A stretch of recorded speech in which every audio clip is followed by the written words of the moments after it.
आप इतनी directly BJP के लिए क्यों काम कर रहे हो? Then bring a BJP flag symbol here and put it on your chest. Then I'll answer you the same way I answer them. Don't pretend to be a press man. हवा निकल गई।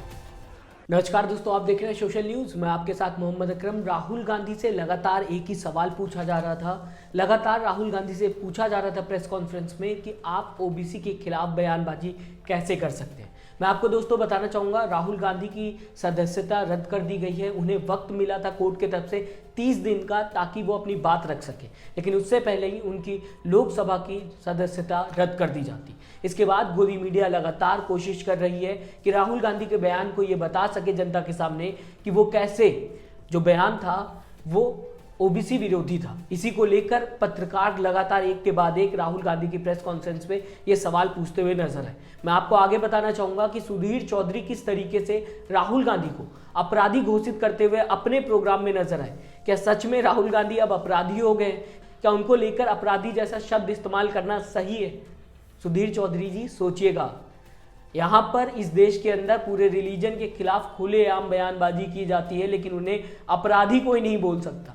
आपके प्रोग्राम में आप खुद उन्हें अपराधी नहीं बोल सकते, लेकिन राहुल गांधी ने एक बयान दिया जहां पे ललित मोदी, नीरव मोदी का नाम लेते हुए दिखाई दिए, प्रधानमंत्री नरेंद्र मोदी का नाम लेते हुए दिखाई दिए, और उसके बाद राहुल गांधी आपके हिसाब से अपराधी हो गए। इन्होंने पूरी कहानी बता दी। इसे लेकर दोस्तों मैं आपको सामने बताना चाहूंगा ये कहानी, लेकिन सबसे पहले उस प्रेस कॉन्फ्रेंस पर बात कर लेते हैं जहां पे राहुल गांधी भड़कते हुए नजर आए। राहुल जी, जो जजमेंट आया उसको लेकर बीजेपी ने उसको किया है कि आपने ओबीसी का अपमान किया। पूरे देश में प्रेस कॉन्फ्रेंस की तैयारी कर रहे हैं कि आपने ओबीसी का अपमान किया था।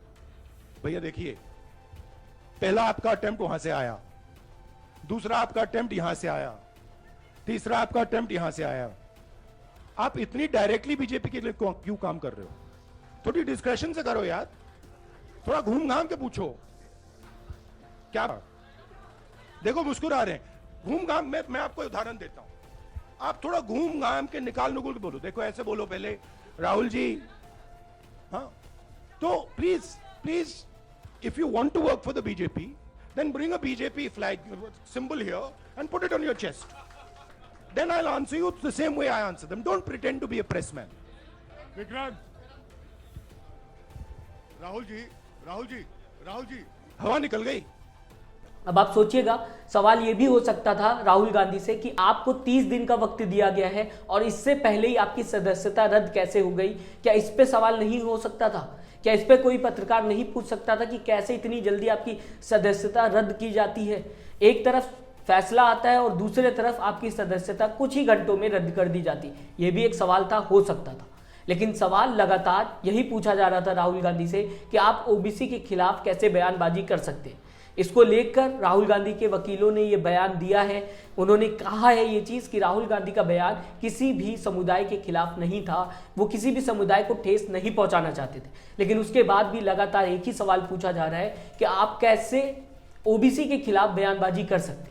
क्या सच में राहुल गांधी ने ओबीसी के खिलाफ बयानबाजी की, या फिर वो ये कहते हुए नजर आ रहे थे कि ललित मोदी, नीरव मोदी और प्रधानमंत्री नरेंद्र मोदी का भी उन्होंने नाम लिया कि इन सब के सरनेम कैसे मोदी हो जाते हैं। इस तरीके की बात राहुल गांधी करते हुए नजर आ रहे थे। अपना अपना नजरिया है समझने का, अपना अपना नजरिया है राहुल गांधी की स्पीच को देखने का। फिलहाल राहुल गांधी जब लगातार उनसे एक ही सवाल पूछा जा रहा था, लगातार गोदी मीडिया के पत्रकार वही सवाल पूछ रहे थे जो दिन भर मेन स्ट्रीम मीडिया पे चलता रहता है, यानी कि गोदी मीडिया चैनल चलाते हुए दिखाई देते हैं। इसके बाद राहुल गांधी गुस्साते हुए नजर आए और कहते हुए नजर आए, अगर आपको बीजेपी की ही पत्रकारिता करनी है, अगर आपको बीजेपी के ही लिए सवाल पूछना है, तो आप बीजेपी का बैच लगा लीजिए और बीजेपी का बैच लगाने के बाद आप मुझसे सवाल पूछिए। आप फिर ये मत कहिए कि आप पत्रकार हैं। हालांकि इसमें उस पत्रकार की भी दोस्तों मैं नहीं कहूंगा कि गलती थी, क्योंकि आजकल मेन स्ट्रीम मीडिया की अगर खासकर मैं बात करूं, पत्रकार ज़्यादा पढ़ने लिखने पे ध्यान नहीं देते, ज़्यादा रिसर्च पर ध्यान नहीं देते, ज़्यादा खबरों पर ध्यान नहीं देते। बस एक दूसरे से खबर पूछ लेते हैं, एक दूसरे से बात कर लेते हैं और सवाल जो दूसरा पूछ रहा होता है उसमें थोड़ा बहुत आगे पीछे करके सवाल पूछ लेते हैं।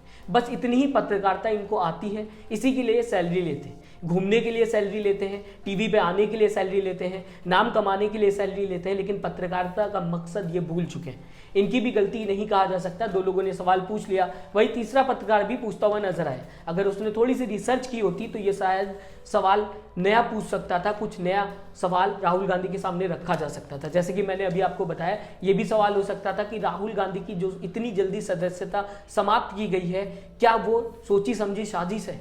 दरअसल मैं आपको दोस्तों बताना चाहूंगा, कुछ ही घंटों में राहुल गांधी की सदस्यता समाप्त कर दी गई। क्या इस पर सवाल नहीं उठाया जा सकता सत्ता में जो सरकार है उसे लेकर? ये लोकतंत्र के लिए एक खतरा है, क्योंकि राहुल गांधी अपोजिशन के सबसे बड़े चेहरे हैं। अगर राहुल गांधी की सदस्यता इतनी जल्दी खत्म कर दी जाएगी बिना सोचे समझे, तो यह भी माना जा सकता है कि लोकतंत्र में कोई भी जगह कांग्रेस के लिए नहीं है, क्योंकि कांग्रेस का सबसे बड़ा चेहरा राहुल गांधी है। और राहुल गांधी की सदस्यता इतनी जल्दी समाप्त करना क्या दोस्तों लोकतंत्र पे खतरा नहीं है? मैं आपको दोस्तों बताना चाहूंगा, इसके बाद सुधीर चौधरी की एक वीडियो सामने आई, जहां पर सुधीर चौधरी सीधा सीधा राहुल गांधी को अपराधी घोषित करते हुए अपने प्रोग्राम में नजर आ रहे थे, एक कहानी सुनाते हुए नजर आए। हालांकि उन्होंने इस कहानी में यह भी कहा, इस कहानी को किसी से जोड़कर मत देखिएगा। अपराधी नीरव मोदी का नाम लेता है जब वो पकड़ा जाता है चोरी करते हुए, वो ललित मोदी का नाम लेता है, इसी के साथ मेहुल चौकसी का नाम अपराधी लेता हुआ नजर आता है, जैसा कि सुधीर चौधरी कहते हुए नजर आ रहे थे। उनका डायरेक्ट निशाना किस पे था आप समझ ही गए होंगे, राहुल गांधी को टारगेट करते हुए दिखाई दे रहे थे सुधीर चौधरी। लेकिन सोचना चाहिए था कि इस पे कई सवाल उठाए जा सकते थे, कई बातें रखी जा सकती थी। सुधीर चौधरी अगर सच में पत्रकारिता करना चाहते तो अपोजिशन की थोड़ी तो आवाज बन के आप अपने प्रोग्राम में आ सकते थे, लेकिन थोड़ी भी आवाज आपको अपोजिशन की नहीं बनना है। सत्ता में जो सरकार है उसके लिए काम करना है, और उसे पूरा देश जानता है क्या कहा जाता है। उसे गोदी मीडिया पत्रकार कहा जाता है, उसे चाटुकार कहा जाता है, उसे पत्रकार नहीं कहा जाता। सुधीर चौधरी जी जो सत्ता में सरकार के खिलाफ सवाल ना उठाए। अपनी राय दोस्तों जरूर दीजिएगा, हमें बताइएगा आप इन दोनों प्रेस कॉन्फ्रेंस को और साथ ही साथ सुधीर चौधरी की इस खबर को किस तरीके से देखते हैं। क्या राहुल गांधी को सीधा अपराधी घोषित कर देना सही है? क्या राहुल गांधी की सदस्यता रद्द कर देना सही है? अपनी राय जरूर दें, हमें बताएं आपकी विचारधारा क्या है कांग्रेस को लेकर, और क्या सच में इस देश के अंदर लोकतंत्र पर खतरा आ रहा है, जैसा कि राहुल गांधी कई बार पहले कहते हुए दिखाई दिए। और अभी तक अगर आपने हमारे चैनल को दोस्तों सब्सक्राइब नहीं किया तो जरूर सब्सक्राइब करिएगा लेटेस्ट न्यूज के लिए। अपना ख्याल रखिएगा, नमस्कार। चैनल को लाइक शेयर एंड सब्सक्राइब करें और बेल आइकन दबाना ना भूलें।